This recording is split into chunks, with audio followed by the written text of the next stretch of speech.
Hey there, middle school youth. It's Pete here.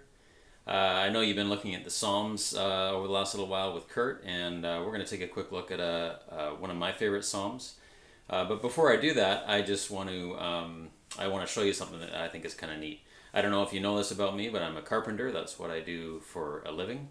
One of the things that I really enjoy about my job is that I get to be creative. I get to make things, typically out of wood, and I get to create things. And the other neat thing that I like about my job is that I get to use some pretty interesting tools.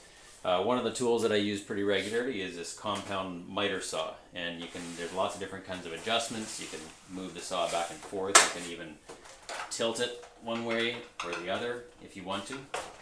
But right now I'm just going to make a couple of cuts. They're called miter cuts. It's just going to get loud for a second here, okay?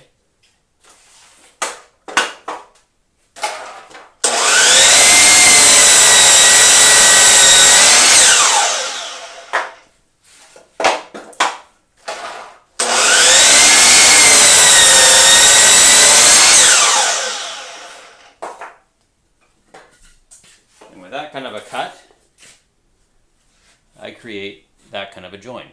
Okay, that's called a miter join. And you'll see these kind of joins around your house, around the trim that's around your doors and windows is typically made with a miter join, or perhaps you've got like a picture frame or a frame around your mirror. The frame is usually put together with a miter join. And it makes me think about all the things that are around us. As I look at other things in our home, I realize that they've all been created. They've been made by somebody, right? Even things that maybe don't appear to be all that exciting, like your coffee table or your kitchen table or your chairs. All those things have been made by somebody, and they've been created by somebody, right? Somebody had the idea to come up with a chair or a table design, and they made that. And when I look outside and I look at all the amazing nature around us, when I look at the oceans and the forests and streams and flowers and plants, I realize that they've been created as well. They've been created by God, right? And but the cool thing with God is it's not just what He's created; it's who He's created. And that's the psalm that I want to take a look at today together with you. And it's Psalm 139, part of Psalm 139. I'm just going to grab my Bible and I'll come right back here. So Psalm 139 is one of my favorite psalms. I just like a lot of the things that it has to say in it. But I'm just going to take a look at two verses in Psalm 139, verses 13 and 14. And this is what it says about you and me. Okay?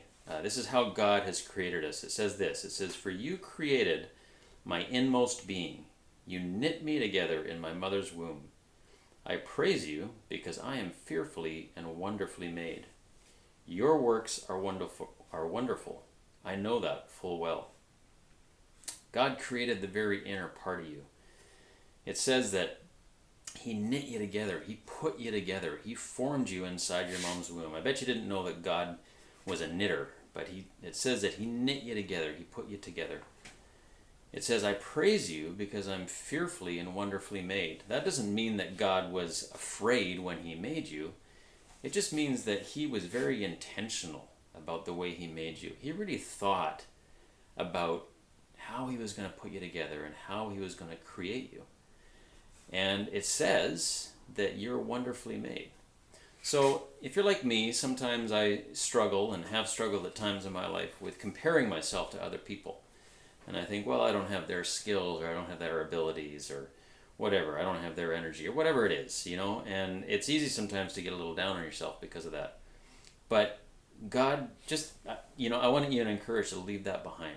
Leave behind the comparisons, because those rarely lead anywhere that's helpful. But it says that God has made you, specifically you, and you're fearfully and wonderfully made. And it also says that His works are wonderful. So that means that you're wonderful. All right?